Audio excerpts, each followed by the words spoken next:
Do you love this podcast? Do you love the information that we give you with a little sense of humor, some nuggets, some fun? Guess what? It happens every day, 24 hours a day inside Endurance Nation. Endurance Nation has been helping athletes just like you achieve their age group goals, whether it's finishing their first marathon or Boston qualifying, finishing their first triathlon or doing an Ironman at the World Championships, or doing ultra runs, gravel races, etc. Many cases during the summer months, we have athletes racing all over the country, in fact, the globe, at events of all different varying shapes and sizes. We can do that because the framework for how we train, how we build athletes, educate them, and support them with training plans and digital access to coaching and their peers is unparalleled. No one else does it like Endurance Nation does it. When you become a member of the team, you get access to not only the great coaching support, our training plans, and our resources, but to peers, people just like you who love the adventure, love challenging themselves, and are on this growth trajectory of personal excellence. Whether you're 25 years old and getting started or 65-year-old and sharpening the saw, we are here to help you out. You can learn more and apply to join the team at endurancenation.us/join. That's www.endurancenation.us/join. I look forward to seeing your application.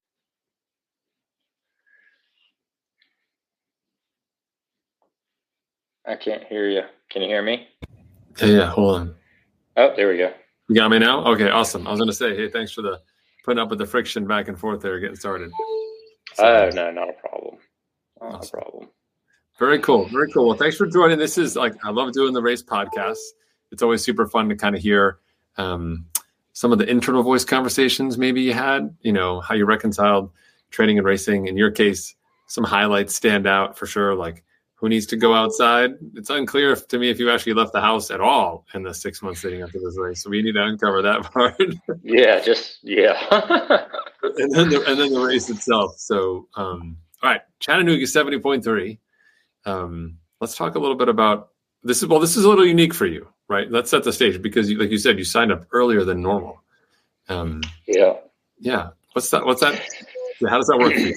What's the story behind that? So Chattanooga is, it's like 90 minutes from my house. And I felt like every year for like the last probably 4 years, like it gets to be, it'll get to be like April, and Chattanooga is like a mid to late season, mid to late May race. Yeah. And every year I felt like, oh man, like April would roll around. Like I'm in such great shape from kind of all the winter work. And it's really easy to go from that 10-hour a week kind of position into like a 70.3. And every year it's sold out. It's a very popular race. It attracts a lot of athletes, a lot of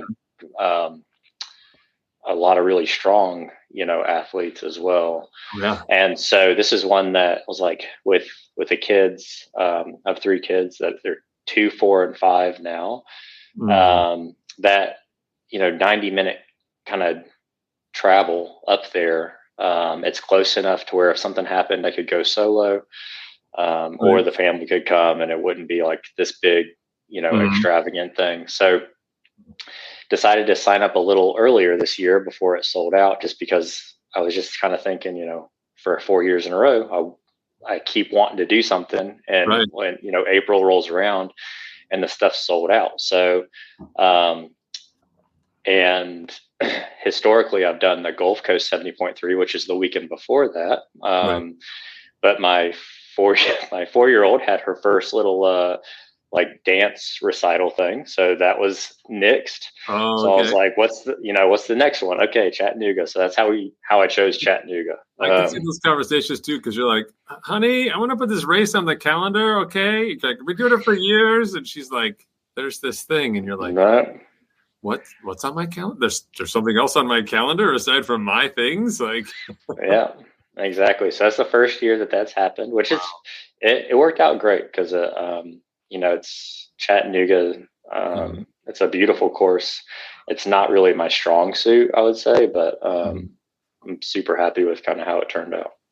Totally. Yeah. I think from the macro level, from the outside looking in, I thought you put together a fantastic race. Like, it's hard when externally the validation, like, hey, where did I end up? Like, what does it look like? When you kind of throw the dice out on the formula, and, comparatively, it's maybe not what you had thought it would be, but I think you made some big steps here for you going forward. So we got you in the races. Now let's talk a little bit about your training decisions, right? So you've got a great setup. Like, when you do our office hours and you drop in on Monday nights, it depends. Like, you could be on the bike inside, you could be in the sauna inside. It could be somewhere else. I'm not quite sure where. I feel like I've seen almost every room inside your house at this point. So it's all in the garage. It's all just one room. Amazing. Yeah. Amazing. So the training, so the last race I did was actually last May at Gulf Coast, and I didn't do any late season races in 2023. It was fine. Like I really enjoy the process of training. I don't really need a race on the calendar to stay engaged for the most part. So, the consistency aspect is really just something I kind of stuck with.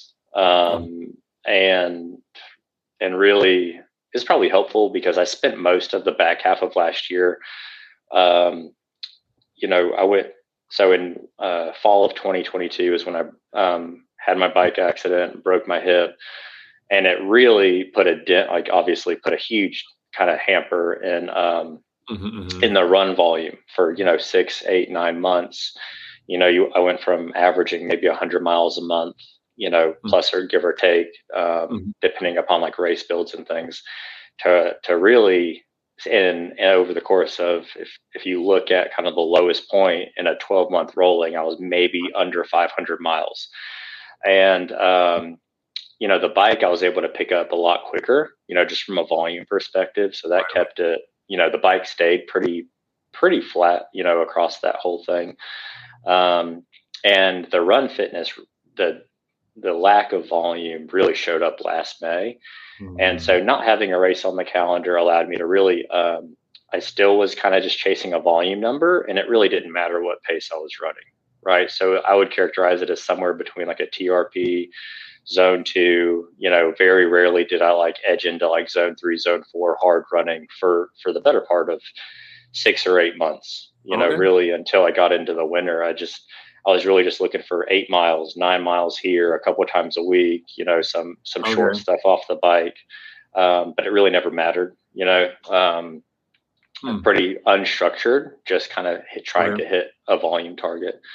So, then going into, so signing up, and I really didn't swim the back half of last year either, with nothing on the calendar. So when I signed up for Ironman Chattanooga early, it was like an immediate got to get in the pool. So I spent a couple of months, I started swimming, coming back from a 6-month sabbatical from swimming. You kind of just intellectually know, like, it's going to be 4 weeks. Call it a dozen swims before you're feeling pretty decent. And that what kind of turned out to be the case. So, I did mostly like 10 by 200. I did do some longer like single set swims. I knew like Chattanooga course is a long course. And when I raced the full back in 2019 on that course, the water was hot. So it was not wetsuit legal, and there was no flow. It was terrible. So, you just never know what to expect. So I just actually, any of those swims that were like, go swim at 2000 straight, I just made it 2400. Just knowing it would be long, I'd rather have the extra 10 minutes of swim time, to prepare. And then in case it turns out on the day that there's no, flow in the river or something. Right. So I really only had like January forward from a swim volume perspective. 3 or 4 months. And really, like, that's sufficient for a 70.3 in my mind. Like, I kind of got to a place where I was fit enough to enjoy it. It wasn't going to affect the rest of my day. And I also kind of knew that I wasn't going to allocate the time to swim 5 times a week to get faster. Right. So, and it actually, for Chattanooga, it turned like on the day, it turned out really good because it was wetsuit legal. It was a really fast flow. I think I ended up swimming like a 1:17 per 100 meter pace. Crazy. Swimming 2 extra times a week in training and that build wouldn't have made a dent. I would have seen like a 1 second, it just wouldn't have mattered. So that was kind of what swimming looked like. I was hitting 2 maybe 2 swims one week, 3 swims the next. And that was kind of my goal, is averaging 5 swims across 2 weeks. And really that was ideal, because the swims are probably the easiest sessions. Like from a active recovery perspective, like I can't swim hard enough to really do any damage to myself. So I like that. So those swims are actually all, I just kind of characterized them as all the active recovery I had. As far as the bike sessions go in training, I really kind of just followed, had the intervals midweek. I did a lot of sweet spot kind of as a secondary weekday ride if I had time. So maybe like FTP style intervals, or like some kind of a primed FTP where, the first set's maybe 105, 110% for 5 or 6 minutes. And then you jump into, 2 or 3 sets closer to your true FTP. So I would do that maybe on a Wednesday, and then on a Friday, if I felt good, I'd follow it up with like a 4x12 sweet spot, 90%, or like a 2x24. So I was getting kind of the high end stuff there. Saturday I did, I probably didn't ride longer than 3 hours. So that, that was fine. And I did that indoors. So you're getting a lot of bang for your buck from an efficiency perspective. There's no coasting time, nothing like that. And then really where I probably made the biggest change from any prior race is I really actually, like historically, so from a cycling perspective, I've actually been very, I'm a fairly strong cyclist, both against the field, age group in the past I have been. So, and one of the things that I've always done in training on the bike is like, I'll push an extra minute, or I'll push an extra 2%, or something, there's some aspect of a session where I'm like kind of pushing the envelope a little bit if I'm feeling good. And I've never taken that approach to the run, or the swim for that matter. I've always been a little bit anxious for whatever reason about like run injuries, like putting too much intensity into the run and then kind of forcing myself into some kind of an overuse injury. So I always erred on a more conservative side with the run by, if it was zone 4, maybe it was like zone 3 plus, from a pace perspective, things like that. And that I've done that for like years. Get the volume, but maybe not the intensity. And this time around, I just started with, I was like, I'm going to go all in on the intensity on the run, and just started plugging away, running the paces I needed to be running. And admittedly, for the first 3 or 4 weeks, they felt a little hot. But it's amazing, like 10 weeks in, the stuff that I felt hot initially, I was cruising through. I'm still running. I'm still feeling like I'm cruising through at paces I used to not run at all. So that played probably one of the biggest roles, on the day, as far as like from a performance perspective. I will say that, so I did a lot of that on a treadmill.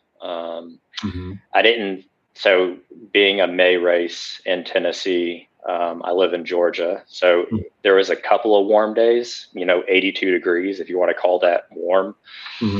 Running outside, the only benefit I would have gotten is hitting some kind of an elevation, right? Running up a hill somewhere.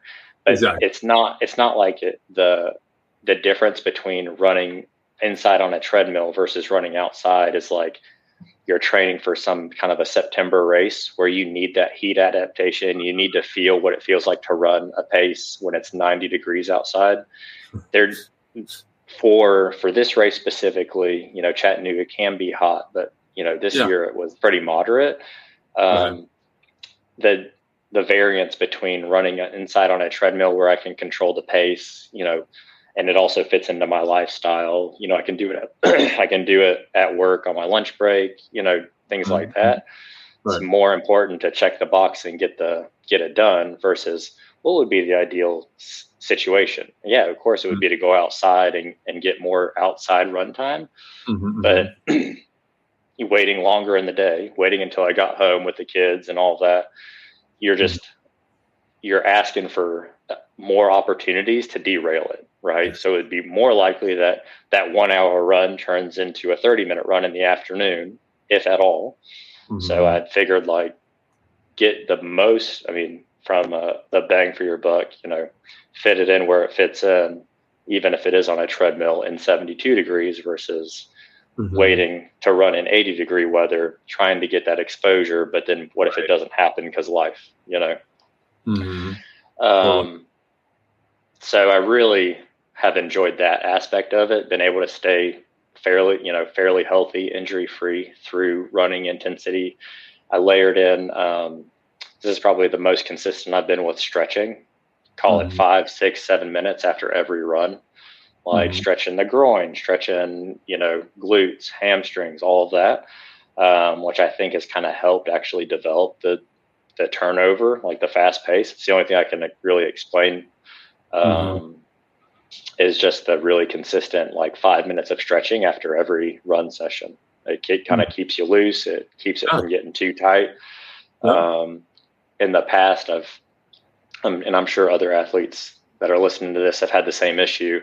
You do that run and the next day you're walking down the stairs and it's like, you're just like hobbling, down the stairs. Like, oh my God, that 9 mile run crushed me. And I really didn't have any of that, through the build. So that was really nice. I will say that, a couple of the things that I could change in the future is I really didn't start focusing on race day nutrition until like the last 4 weeks. I waited really late to try to game plan like how I was going to get calories in. It definitely, so there was a few Saturday rides, those 2.5, 3 hour sessions that really could have been better from a performance perspective, but because I was just underhydrating during them. It took me a long time to turn the switch on to, to think like I need to fuel this way for, in preparation for race day. So, starting that process of practicing different nutrition earlier in the build would have been ideal. And honestly, the thing that kind of kicked me into high gear with that was finding out that the mortal hydration thing it scared the bejesus out of me. I was like, what the hell is this product? Like, and then I'm like on the feed, like ordering like Morton gels and mortal hydration. I'm like, oh gosh, is this stuff going to work with me? And then once I got it in and I got a few sessions under my belt, I'm like, okay, I have a pretty resilient stomach. And then it was just a matter of like, how am I going to get the calories in per hour, mile, at least stretched out across the hour as best as possible. And from there, the other thing I did around the prep was, I signed up for the 2 free weeks of the full gas at Training app, so it's still indoors, but I did get to see the course probably 4 or 5 times, just to get a sense for like the elevation, get a few mental cues. There's a couple of like steep climbs on the course. And it was kind of nice to just be like, okay, like when I see this, around mile 25 and I take this left, that's like the immediate climb. And so it ended up, down here, like at the very tip, right at that left-hand turn, you pitch up, probably 4, 5, 6%. And admittedly, like virtually, it felt a lot harder than in real life. So I'm standing there, before the race swim, and I'm like talking to other athletes and I'm like, mile 25 is this steep thing. And I'm probably scaring all these folks around me. And then I get out there and I'm like, oh, that took 40 seconds to get up and over. And then it was done, Right. I remember that whole section in Andrews there at the bottom, though. That was awful. Is that still bad? Yeah. Honestly, a lot of the roads I think they've repaved a lot.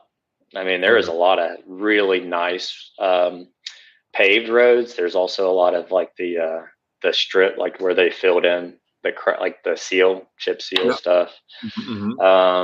so there were different sections. I mean, nothing that was like, oh, this is really affecting, like from a rolling resistance perspective. I never felt like I was really fighting. And it is a fast course. I think that the challenge that I had, well, we can get into the bike course, in more detail, but, the challenge that I had is that I really like riding at 80 RPM, roughly 75 RPM. And so that being the case, I really avoided like spinning up to maintain. Well, I just had a lot of coasting time down hills. Right. So, it's definitely a course. If you're a strong cyclist, you probably could go with a bigger tooth front, crank, to ride that a little bit more evenly. I mean, I think, I had an average power for the ride of like 270, 275, something like that for normalized, but my average was like 250 and change. Okay. So it was a very, like, the variability index of that, it's almost like a 0.9, 0.10, like 1.1, something like that. And I think just, even though I'm not necessarily crushing myself climbing the hills, and then I'm just coasting down, I think just the fact of like the undulation, of like the effort, and like, I think that played a role, right? Especially, at least for me, I think it fatigued me more quickly for someone that is riding indoors constantly and like really used to just staying in like this 10 watt range on, on a trainer. I just think the variability of my cadence and the power and everything, for whatever reason, I think it just had an impact, on my legs. Even though it's not like I was pushing power that was anything outsized from what I'm capable of. I just think the undulating nature of the course and how my body absorbed that is, my body wasn't as prepared for that as it would have been for like some flat, super flat course like Panama City, for example. So. Yeah, exactly. I think there's like you mentioned, I think there's an inability to get into a groove, that for athletes like you and I, who spend a lot of time indoors, like we are groove people. We're like, oh yeah, 25 minutes, like let's lock and load. And when it's like just enough changing and you're like, do I shift right now? I think I'm okay. Like maybe I don't shift. Like I'll just kind of the watts go up, like it's just enough of like, I think it's different, but your muscles maybe not feeling the same way that your brain is. So I know what you mean. Okay. All right. Very cool. Go ahead. No, I was going to say, why don't we, why don't you take why don't we kind of get into some of the tactics, like in terms of how the race played out, because I think you have some interesting perspectives, just, you're with your competitive nature and where you are in the race. Like you started super early, right? So cruise the swim, but then you're out there on the bike and you see, get those plates through. So I've read and listened to several things about Ironman Chattanooga, and to give you a sense, like when racing Gulf Coast last year, I think there was like a total of 1,600 people, like participants total. And Chattanooga is 3,500. I mean, I saw a bib number of 3,500, and that's a lot of people to get in the water, and they're doing it at like 4 at a time. So, one of the pieces of intel, that I kind of garnered from kind of doing some research is that in the past, it has taken more than 60 minutes to get everyone in the water. That's unbelievable. And I mean, yeah, absolutely. Like, so, at pretty much every race, regardless of what I anticipate my swim time to be, because I don't have like anxiety around having somebody swim over me or bump into me or anything like that. If you do, I think you play this differently. I want to be in the water as quickly as possible. Yes. And primarily, I mean, in this case, yes, I didn't want to wait like an hour to get in the water, but at the same time, like I want to start the run as early in the day as possible. Right. I mean, the difference between running at 10:30 or 11 in the morning and running at 12:30 in the afternoon could be, significant. It could be 10 degrees, 15 degrees. And that's huge. And the other challenge here too, on these hot races is that the aid stations run out of stuff. They run out of ice. They run out of the stuff that you want. Let me see real quick. Hold on. No problem. And that's actually just real fast. Like that's actually a great call out, because I think when people think about strategy, they kind of do a lot around like, what am I going to impose on this day? And they look at the course and the setup as a static entity. And like you're talking about, once you kind of race a few times, you kind of get a sense of like, I know exactly what's going to happen after the 2 hours in, which is like the aid station volunteers are over eager. They're going to hand stuff out. All of a sudden they're running short. They got to call an ATV to come bring stuff. It's already somewhere else. Like it all starts to fall apart real quickly. Mm-hmm. Yeah. So got in the water so I basically knowing that I got up probably like full Ironman early, like 3:30, walked from the hotel down to aid station, got it ready, and got bussed up to the swim start. And I ended up sitting there for probably an hour and a half, before I started the swim. I took some nutrition with me, some hydration with me, kind of anticipating that. But again, it's worth it, right? I mean, it was worth it to me, to knowing that like, I'm a very strong cyclist, not to trying to be like toot my own horn on that, but the more people that come out of the water in front of me is like, the more people I have to pass on the bike. Exactly. I mean, that's how races have historically played out. Right. So, got in the water as early as possible, maybe 10, 15 minutes into the race, got through that. It was a very long transition. They had wetsuit strippers, which was nice. And,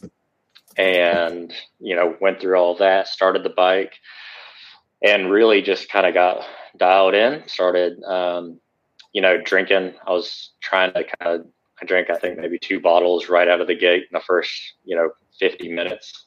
Just wanted to get the hydration thing started. And I will say, like, on this course, so historically how things play out is like, I just ride through groups of people for like the first hour and a half. And eventually, like, the super swimmers that are also super bikers, like, are so far in front, I don't see them. And I end up in this like no man's land of like I'm just in between, and I don't see anybody for like 45 minutes, It's like doing the local, like, people don't appreciate that, because you're like race day and you see the pictures, but like for reals, like there's parts of your race where you're like, am I all right? Am I on course right now? Yeah. I'm not quite sure. The computer says I'm good, but I don't know. And so this race, I think, played out a little differently because of, I mean, Chattanooga it's a beautiful course. It's very well known. It's highly, marketed by Ironman. You get a lot of participants, a lot of high quality, you get a lot of high quality athletes. And so with that, being the case, you attract people, unfortunately, that maybe don't have the same moral or ethical standards around racing, that maybe some people think it's okay, some people don't. And from my perspective, like what I saw on the bike course, unfortunately, and I guess my view on this changes depending upon the kind of athlete you are. If you're a middle of the pack athlete, you're not vying for like a top 5 or a top 10 in your age group, and you're just kind of inundated with cyclists all around you, it's really hard to maintain like a draft zone. And it's really hard to not just kind of be in a group. And that is a different situation. There's not a lot you can do about that situation, because that's just where you are. But with what I saw, on the back hour of that bike course, was there are athletes that are very fit, riding very expensive bikes, that are clearly trying to go fast. And they were just, on each other's tails. They were working together. I would pass them. They passed me back 5 minutes later. Same 2 guys trading time. So just, it is what it is, on a big course like that. Lots of participants, but it just was, it is what it is. And I'll say too, like, it wasn't a closed course. So there were a couple of times where a vehicle kind of gets in front of you, and then you're kind of trying to figure out, like, do you pass the vehicle on the right, or do you not? Do you wait? So all in all, it was a great swim, great bike. I did that undulating course. I did cramp in the hamstring, like at mile, like 52. And I knew, like, this wasn't like a hydration, kind of issue, because I was very on top of the nutrition and hydration. This was like the muscular fatigue kind of cramp, where it was just like to your point about like those hills, it was like I chose to not shift and push watts up over, right, or let my cadence lower and muscle up over, just a few too many, I think, unfortunately. And so I felt that. I got it stretched out on the bike, rolled into T2. T2, I've gotten a lot better at T2 over the years. I now, like, had a gallon Ziploc bag of pretty much everything but my socks and shoes. And I'm carrying that thing out at T2, putting stuff on, like I went with the Omius headband, which is a first. You don't really wear hats, but I ended up really liking the headband. Putting the bib on, throwing nutrition in my pockets and stuff. So my T2 is quicker than T1, which is great. And knowing the court from the course perspective, I went out easy. I mean, I say easy. I mean, it was probably like 7:30 pace up that first hill in that first mile, which for me, I felt like I was jogging. I mean, there was like no effort from me, like, trying to climb this thing. I was really just taking it easy. I watched several of the past pro races for the 70.3, and I saw people that jetted out of they're pros, so you take it with a grain of salt. They jet out of T2 and they just don't have the legs at the end, and they get gassed, they get passed, right? Versus the people that come out of T2 like steady, those are the people that are passing at mile 11. So I was like, okay, I'm not a pro by any means. I'm not running those paces, but it's like, if they're taking it easy at a T2 and having good performances, like, I should do the same, And honestly, as soon as you get up that first hill, it either flattens out or you're going downhill. And I pulled all that time back. Well, I mean, plus, and then some, because of the descents. So as far as the run goes, again, the benefit of getting out there early, huge, because I probably ran when it was 78 or 80 degrees, and it was 86, by the time I finished, 30 minutes after I finished. This is the first time that I've been very diligent about taking calories. So I took Morton gels. I probably took in 600 or 700 calories of the gels across an hour and 35-minute run, hour and 33-minute run. And it was like every 20, 30 minutes, I was putting gels back, and then just water on my head. I had a Race Saver bag with ice every time I could get it. I was running easy. I mean, compared to the paces I was running in training for like those intervals and things, I never felt like I was out of breath. I mean, my heart rate got high, but I was really just cruising. I ended up having cramps in my quads, some of the worst cramps I've ever had for like the last 8 miles. It was just alternate from like one quad to the next, and it just kept going.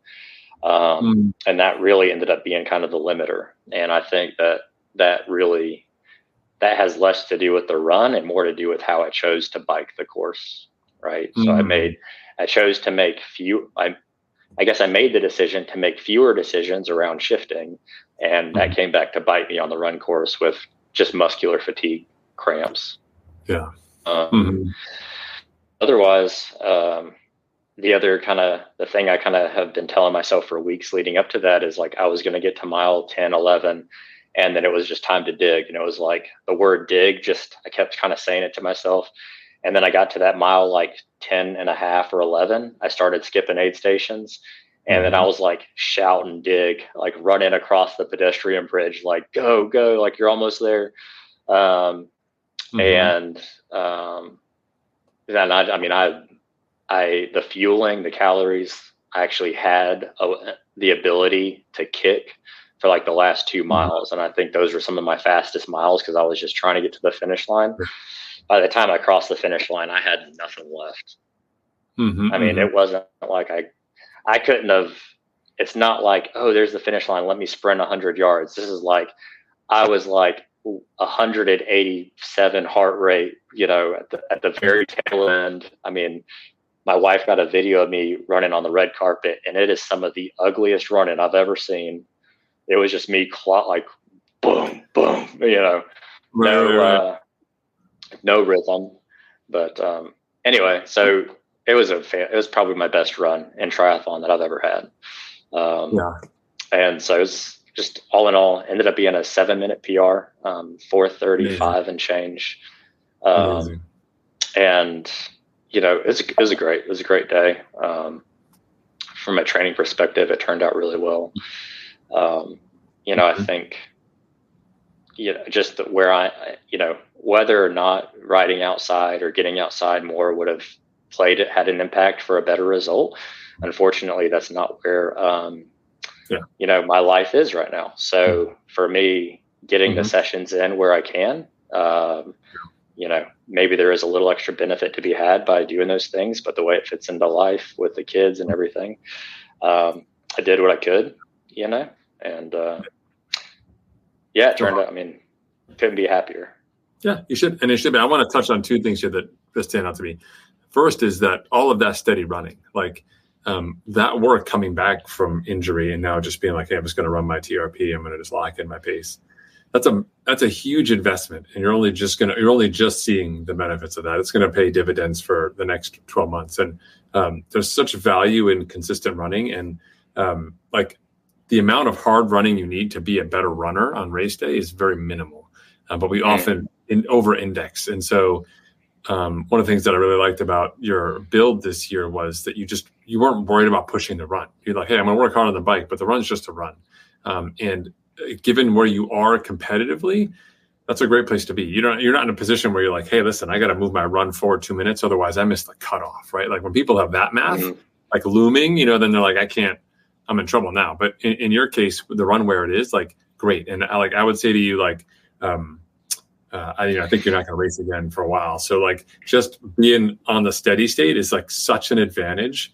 Like as an investment long-term, it's like compound interest. Like it just adds up. You're getting fit, you're getting strong. And if you need to go fast, it's like, oh, I'm going to spend, 2 or 3 weeks. I'm going to put in some quality sessions. And then you're pretty much done. Like it moves you up a level and you're like, now I'm going to go back. I'm going to sit on this new level for a while. So you absorb. So that's one. And I think that's, again, like not indicative of your race. But the second piece I would say is getting faster on the bike in these conditions, like where everyone else is racing at that level. Your next step is, now that you know how you can put a good run together, obviously making sure we do our best to eliminate the cramps is how do we start attacking parts of that course? Not that like you're going to go nuts, but like where are the places on the course where we say, hey, you know what? If I put in if you put your steady on the course, like if we take your steady, do the whole clear plastic, overlay it over the top of the race and say, all right, we know Jonathan can hold 20 minutes at this number or 10 minutes at this number. That's your skill set. So it's like, let's take that number and we're going to put that in 2 or 3 places on this course specifically. Like otherwise you're sort of like, free ride, got to manage the course, be smart on my zones. But where are the biggest delta places on that course relative to your competition? Because I like to free you up a little bit to be a little more aggressive in key places, because I think you can handle it. And I think if you're able to step it back down. Some people, we hit the aggressive button and they never turn it off. I'm like, you were supposed to turn it off. Like what just happened? Yeah. You blew yourself up. But finding those opportunities to explore what you have in the bike bank, if you will, I think that'll bring some gains for you as well. So yeah, so coming into this race, I wanted to have a good run. Like I wanted to see that that hard work in training for the run show up on race day. And I mean, last year I had my best run in a 70.3, and that was a 142. So I shaved 9 minutes off of it on a harder course, which is great. I mean, so, like, even though I ended up cramping, and I think that's because of how I rode the course, lesson learned, we need to make some adjustments there. In the back of my mind, this was like a 70.3 that I was like, I want to crack this nut kind of thing. Like, I mean, I've been performing well, like, at the Ironman distance, which is a kind of a different ball game altogether, because you're pushing a different pace on the bike. The run's a lot different. And this was like, I want to go out and run a pace that is a fast 70.3 pace, on top of like a fast, 70.3 bike pace. And so in the back of my head, I also tried to be cognizant of like not pushing the bike too much, because I wanted to see the run, so I maybe could have done more on the bike, without it affecting my run. But this was the race where it was like, I want to see if I can do it and try to be conservative on the bike so I can see the run. And now that I've seen the run, the next one I want to do, maybe push the needle a little bit more, take a more like a race approach versus like, this is me, and to be honest with you, like how you started off saying, external versus internal. This was one of those races where it was like my personal best, from a time perspective, I'm super happy with it. But against the field, I was just like jaw dropped. Like, that was 18th. Like, oh my gosh, like these guys are just phenomenal, so it's, a little bit of, so I was surprised by that, because I was like, man, the way I just ran, that's top 10. and it just wasn't. So, no. It's like, it's one of those things, like it is for you. And I think part of it is we eliminate the down parts, right? So we just say, hey, like if we take not unforced errors, but if we eliminate them problems, there's time inside those spaces, right? You're already getting faster through transitions. That's awesome. But a faster bike performance on that course, it could just be, we're head down in the aero bars in a couple key sections, and we're going to really kind of kick, because the 70.3, people tend to race that at the front end more like a bike race. Like they're kind of hammering those hills a bit. And they're counting on basically the way it plays out. If you have a group at the front end on rolling courses like that, what the other people are doing is they're hammering the hills. Whoever's around them, when they get close to the top, they're close together, whether it's legal or not, TBD. And they can kind of get down the hill and onto the flats together. They don't separate very much on the flats. Like, it's hard to pull away at your level, right? So you're not just going to ride off someone off your wheel, but it's the hills that separate. So it becomes more like a bike course. So it's like, when you see that group up the hill, up the road at a hill or whatever that is, it's like, how do you start making decisions like, oh, I want to be up there. I want to be, 250 more meters up the road. So I'm just off the back of that group. And just to be a little more tactical you executed a great race, but like at that level, you have to kind of play the game as close as you can, but still be within the bounds of the rules, So anyway. Yeah. And that was hard too. Is, I've always like, it seemed like no one's riding your pace. So it's like, do I back off here and ride off of, even legally, do I ride off the back of this group, even if it feels easy, or do I push ahead of them?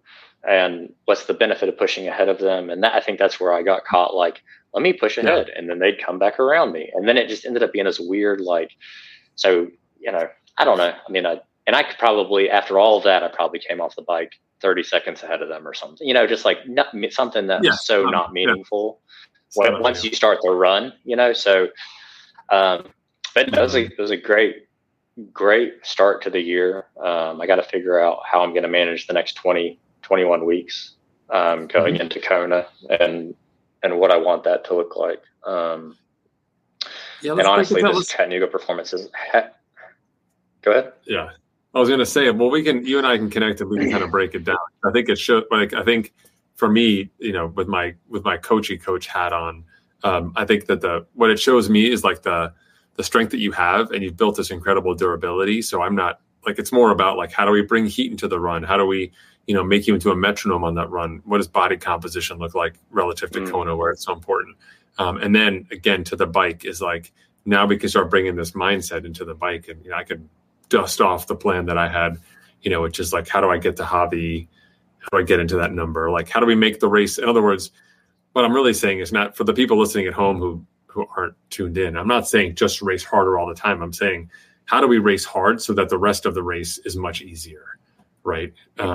Because when you look at the pros racing in Hawaii, for example, they're all out to Javi. But on their way back, they're not working that hard. At that point in time, you can't get away from anybody. You're just kind of stuck in your group. Maybe someone goes for the bike course record. Maybe someone who's not a great runner rolls the dice and says, I'm just going to try and get 10 minutes and make them try and catch me. But for the amateurs out there, it's like, if I can get to Javi and turn it around and be relatively on cruise control on the way back, my heart rate is so low.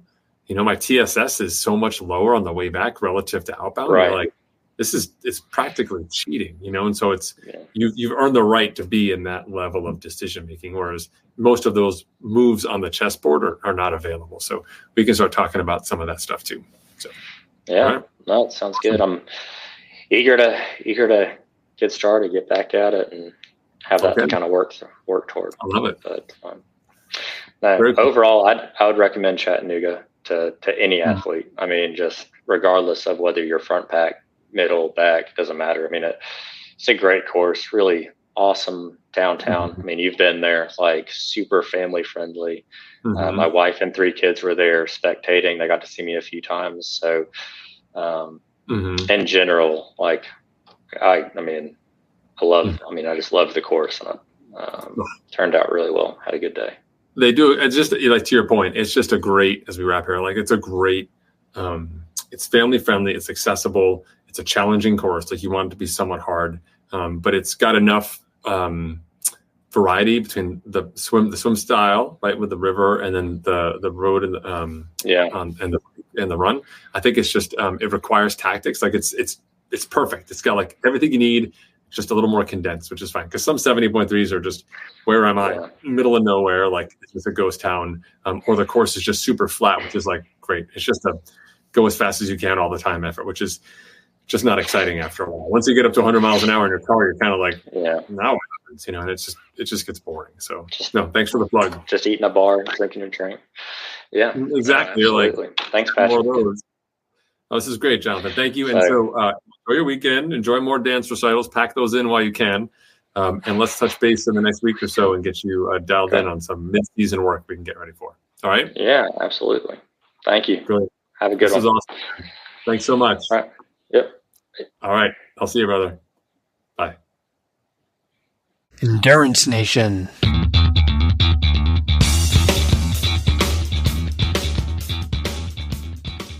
Hey, podcast fans. I know you love the podcast because here you are, you're listening to it and you're still listening to me talk right now. Did you know you can get content just like this in your inbox once a month? We send out a great newsletter. We call it, guess what? The Unfair Advantage. That's right. It's our information to you, something that separates you from the competition. If they're not here, then they don't know. But if you are here, then now you do. Zero excuses. If you go check us out online at endurancenation.us/newsletter, it's your opportunity to enter your email address, sign up for these updates. They come once a month, sometimes twice a month, depending on my race schedule. And it's your chance to get insider information that's going to help you become a better, smarter athlete. Don't miss out on this chance to get ahead of the competition. It doesn't cost you any money, and it's not a ton of work. It's just your email address. That's endurancenation.us/newsletter. For more information about Endurance Nation, visit us online at endurancenation.us. The provided music is from the Podshow Podsafe Music Network. Check it out at music.podshow.com.